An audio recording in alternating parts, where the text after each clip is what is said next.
Shavua Tov Umvorach, on est à une dizaine de jours de mois de Elul. On dit Av, Elul va. Aujourd'hui, on va parler d'une coutume qui n'est pas très connue, ou même ceux qui la connaissent, ils la pratiquent pas vraiment, parce qu'on n'a pas trop l'habitude de la faire, qui est le Inyan de Hatarat Nedarim. Certes que on fait tous Hatarat Nedarim la veille de Rosh Hashanah et la veille de Yom Kippourim, mais le Zohar Kadosh parle d'autres Hatarat Nedarim pendant cette période pour la préparation à Yamim Noraim, c'est 40 jours avant Rosh Hashanah et 40 jours avant Yom Kippourim, qui est le 20 Av, certains ils font le 19 Av, et la veille de Rosh Hashanah. Bezrat Hashem, on va essayer d'expliquer les raisons de ce minhag, le déroulement, comment ça se passe à Hatarat Nedarim. Mais avant d'expliquer, je voudrais citer quelques halachot concernant les Nedarim, les vœux. On sait très bien que l'homme, il doit faire très attention à sa parole. En règle générale, quand on nous dit fais attention à ta bouche, c'est que ne pas mentir, ne pas jurer pour rien, ne pas parler la shonara, pas parler du mal sur les autres. Mais en dehors de ça, Rabotai, c'est l'engagement qu'on doit prendre par rapport à notre parole. Rabotai, pour voir un petit peu l'importance de la parole. Je ne veux pas parler des conséquences quand quelqu'un fait du lashon hara, il parle du mal sur les autres, mais seulement comment l'homme, avec sa bouche, il peut transformer certaines choses. Il y a des choses qui sont permises, alors il suffit que la personne en a parlé, ça devient interdite. Par exemple, quelqu'un, il dit, voilà, il s'interdit, il fait un vœu de ne pas manger telle et telle chose. Alors si la personne, elle dit ça d'une manière sincère, et selon l'halakha, c'est considéré comme un vœu, ben même si l'aliment en question, il est cachère, l'amhadrin, ben il n'aurait pas le droit de le manger. Il devient interdit. Si tu le manges, tu as fait une avera. Qu'est-ce que j'ai fait? J'ai seulement dit. On dit non. Ta parole, elle est importante. Donc l'homme, il doit faire très attention à ce qu'il dit. Plus que ça, Rabotai. On sait que la journée, on ne va pas dire la plus importante de l'année, mais c'est une journée quand même qui est décisive pour l'année. C'est le jour de Yom Kippourim. On se prépare pour Kippour. Rabotai, c'est quoi le moment le plus important ou le moment auquel on donne beaucoup d'importance à Kippour? On sait c'est quoi? C'est Kol Nidre, l'entrée de Kippour. Et avant de démarrer, donc on va faire le Kol Nidre, il y a le Sefer Torah de Kol Nidre. Après le passage, la lecture de Kol Nidre. Qu'est-ce qu'on fait? Qu'est-ce qu'il y a de particulier à ce moment-là, dans les lectures qu'on va faire? Si on va dire tous les Nedarim, tous les vœux qu'on a fait, ils vont être annulés. Pourquoi? Parce que on va passer une journée entière dans laquelle on va prier. On va demander à Hachem qu'il nous pardonne. Maintenant, Hachem, il nous dit, attendez, vous utilisez votre bouche pour que moi je vous pardonne. Mais vous, est-ce que vous avez fait attention à votre bouche? Est-ce que vous avez pris sur vous certaines choses, ou vous avez promis certaines choses à faire, vous les avez respectées ou pas? Alors, si on n'a pas fait attention à notre bouche, alors donc c'est un petit peu contradictoire. Donc de là, Rabotai, l'homme, il doit réfléchir, il doit réaliser que on ne joue pas avec notre parole. Plus que ça, c'est rapporté. Quand l'homme, on va juger la personne, la première des choses, on dit, on va ouvrir son registre et on va voir s'il respecte ses nedarim ou pas. S'il a fait des vœux et il les a respectés ou pas. Alors pourquoi? On dit en fait, parce que si Hasve Shalom il n'a pas respecté ses vœux, on va regarder s'il a fait des bonnes actions. Donc s'il a fait des bonnes actions, alors à travers les bonnes actions, il peut quelque part équilibrer la faute qu'il a fait. Mais s'il n'a pas des bonnes actions, la bataille, c'est pas du tout évident. À part ça, c'est que on va voir cette personne, elle respecte ses vœux ou pas. Sinon, on va dire attends, il est en train de prier. Il demande à Hachem, oui, je vais faire tchouva, je reviens et je vais faire telle et telle chose. Je me corrige. Mais attends, regarde ce que tu as fait tout le long de l'année. Tu as fait des vœux, tu ne les as pas respectés. Donc on va dire, il va mettre un petit peu en doute tout ce qu'il va dire. C'est pour ça la bataille, on doit faire très attention. Maintenant, concernant donc les règles de Nedarim, il faut savoir aussi la bataille, si vous regardez le Shulchan Aruch, combien de simanim il a parlé sur les halachot de Nedarim. Vraiment, Rabotai, c'est pas du tout évident. C'est marqué. On a besoin d'apprendre. Au moins connaître le principal pour que l'homme il sache qu'est-ce qu'il a le droit de faire, qu'est-ce qu'il n'a pas le droit de faire et à quoi il doit faire attention.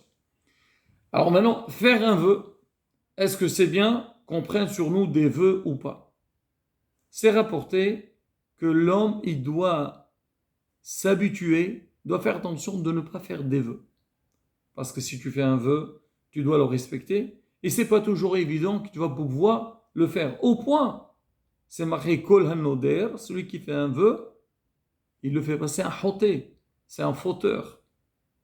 Alors, donc, c'est sûr que les vœux, c'est pas quelque chose de simple. Mais dans certains cas, on nous dit c'est bien de faire des vœux.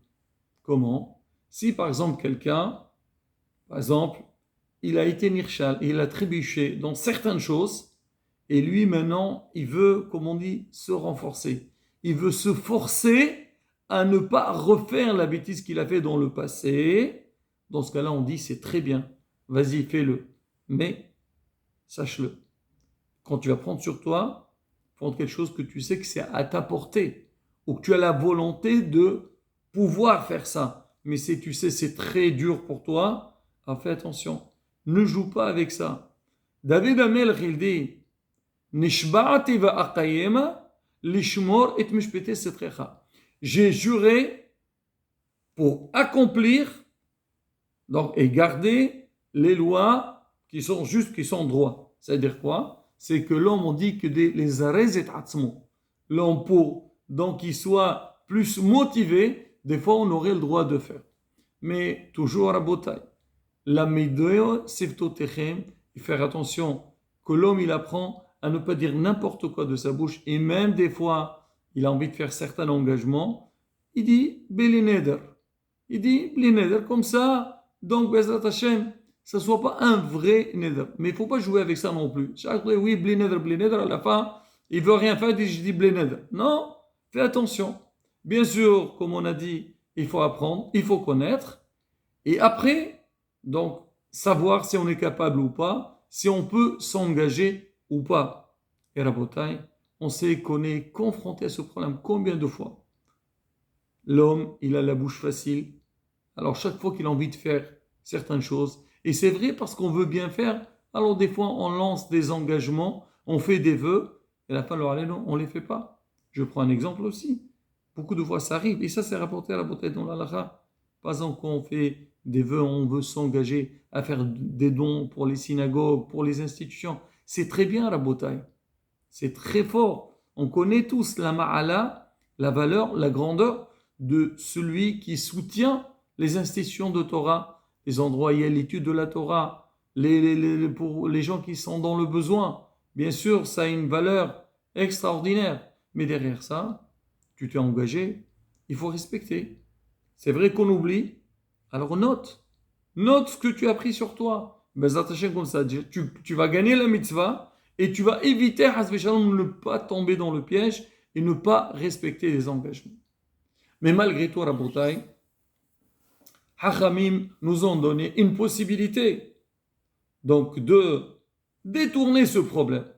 Dans le cas où on a fait un vœu et on voit qu'on n'a pas la possibilité de respecter, il y a ce qu'on appelle Hatarat Nedarim, annuler le vœu. Ça, Rabotai, Hatarat Nedarim, donc c'est quelque chose qui peut se faire tout le long de l'année, c'est que si jamais j'ai pris sur moi une chose, et maintenant je vois que c'est pas à ma portée, je n'arrive pas à la faire, il faut aller voir un Rav, que le Rav il essaye d'étudier le vœu qu'on a pris, et nous trouver une solution pour annuler ce vœu. Mais c'est pas toujours évident qu'il peut annuler le Rav. Parce que des fois, les gens disent, mais de toute façon, c'est pas un problème. Moi, je vais faire un vœu, Maxime. Moi, je vais aller voir le Rav, il va m'annuler le vœu. Rabotai, c'est pas toujours évident. Alors maintenant, ça, ce qui est, on va dire, tout le long de l'année. Mais il y a les Atarat Nidarim qu'on a parlé au début de Shaour, du cours, c'est ce qu'on fait avant, donc quand on s'approche à la période du mois de Elul et Yamim Noraim, Rosh Hashanah et Yom Kippourim. Alors, c'est marqué 40 jours avant Rosh Hashanah, donc on fait cette Atarat Nidarim, on va expliquer comment ça se passe, et 40 jours aussi avant Yom Kippourim. C'est rapporté dans le Zohar HaKadosh. Le Kaf HaChaim, il rapporte de la chante Zohar HaKadosh. Il dit Uma shenahagu. Et ceux qui ont l'habitude de faire cette Atarat Nidarim, donc annuler le vœu dans 40 jours avant Rosh Hashanah, avec un coupeur et tout. Pourquoi? Parce qu'on dit Lo aleinu ve alechem. Si quelqu'un, lui, il est hayav nizifa, il doit être mis à la quarantaine, au nidouille. Et vous savez, Rabotai, il y a 24 choses sur lesquelles l'homme, il peut être condamné à la quarantaine. Il dit, sa tfila ne passe pas. Quand elle arrive au ciel, il dit, non, écoute celui-là, on ne veut pas l'écouter. On ne veut pas entendre ce qu'il dit. Alors qu'est-ce qu'on fait? Donc 40 jours avant, on fait Hatarat Nidarim. Si jamais, comme on a dit, alors on peut annuler ça. Comme ça, comme on dit, ça y est, on est propre. Et Bezrat Hashem, donc on a une chance que notre prière, elle peut passer. Mais depuis cette Hatarat Nidarim, on doit faire des efforts. Surtout qu'on a pris sur nous, on a fait ça parce qu'on sait que c'est important. Là, ça devient sérieux. Et en plus, Rabotai, on sait tous. Moi, toujours, j'ai cette image. Quand on était jeune en Tunisie, alors le jour de Hatarat Nidarim, c'était vraiment une journée particulière. La synagogue, elle était bondée. Baruch Hashem, les gens, ils viennent prier. Mais c'est particulier. Quand on annonce tel jour, c'est le jour de, on appelait ça Hatarat Nidarim, annuler les vœux. Qui ne vient pas? Tout le monde était là. Et c'est pas seulement, il y avait que les hommes, même les femmes, elles venaient. Alors on faisait Hatarat Nidarim. Après, il y a 3 personnes qui partent chez les femmes pour leur annuler leurs vœux. Après, surtout aujourd'hui, il y a certaines femmes qui n'ont pas la possibilité. On dit, la femme, elle peut compter sur son mari. Parce que quand il va faire Hatarat Nidarim, il va dire, on vous demande d'annuler nos vœux à nous, à nos femmes et toute notre famille. Donc, c'est quoi? C'était quelque part, c'était un démarrage pour la période de Yamim Noraim, et en sens, ça devient sérieux. On commence à nous préparer à Rosh Hashanah. On dit, de préférence, qu'il y a au moins 20 personnes. On fait 2 groupes de 10. C'est-à-dire, au début, il y a un groupe qui va demander qu'on lui annule ses vœux. Après, les autres, ils leur annulent. Après, vice-versa, c'est les autres qui demandent et les autres, ils leur annulent. Alors on dit pourquoi? Normalement avec 3 personnes ça pouvait passer, mais on dit non. Parce que si jamais on a fait un vœu dans le rêve, il faut 10 personnes pour l'annuler à Rabotai. 3 personnes ça suffit pas. Et c'est pour ça Rabotai. Donc on demande aux gens à Rabotai, venez, même si c'est les vacances, il faut venir à la synagogue. C'est notre intérêt. C'est vrai, on va rendre service aux autres, mais nous aussi, on a besoin qu'on nous annule notre vœu. Alors maintenant, une fois qu'on a fini, donc on a fait cette cérémonie, c'est marqué, c'est bien de mettre la zaka. Toujours quand un homme il fait une demande, alors c'est bien de mettre la zaka. C'est ce qu'on voit les femmes, après qu'ils ont allumé les bougies, avant l'allumage des bougies de Shabbat, elles mettent une zaka, comme ça, elles ont fait une mitzvah, quand elles demandent, Hachem, il est prêt à les exaucer. En général, on le fait le matin, à Hatarat Nidarim, mais des fois, le matin, c'est pas évident, les gens ils doivent partir. Alors certains, ils le font dans l'après-midi. On a la journée pour le faire. Avant Minha, il y a plus de monde. Et on fait donc cette Hatarat Nidarim pour faire profiter toute la communauté. Voilà, Rabotai, quelques points par rapport à ce beau minhag On voit aujourd'hui combien de fois il y a des gens, ils vont voir des mikoubalim ou des rabbanim, ah, ils ont des blocages. On dit, je ne sais pas pourquoi ça bloque. On appelle ça les dinim. Il y a la force de rigueur. Ils leur disent, allez-y, faites hatarat qlalot. Peut-être il y a quelqu'un qui a parlé du mal sur vous. Ou vous, vous avez parlé du mal sur vous-même. C'est vrai, des fois, la personne dit oui. Ou bien, vous avez pensé du mal sur quelqu'un. Et donc, il y a un blocage par rapport à nous. On dit, faites hatarat qlalot, ça enlève. Rabotai. Rabotai, c'est vrai, c'est bien tout ça. Mais on a ça devant nous, face à nous. On peut le faire. Et en plus, Birobam Hadrat Melech. Et bien, Ezrat Hashem, comme on dit toujours, les femmes, ça a gras. Quand il voit qu'on fait des efforts, on essaie de nous approcher à lui. Et aussi, on demande à nous corriger. Akadosh Baruch Hu, et il est prêt à nous pardonner. Il est prêt à nous écouter et nous donner tout ce qu'on a besoin. Yeratson, Shach Baruch Qabil Tefilot Beratson, ונזכה לשנה טובה ומבורכת, אמן כן יהי רצון.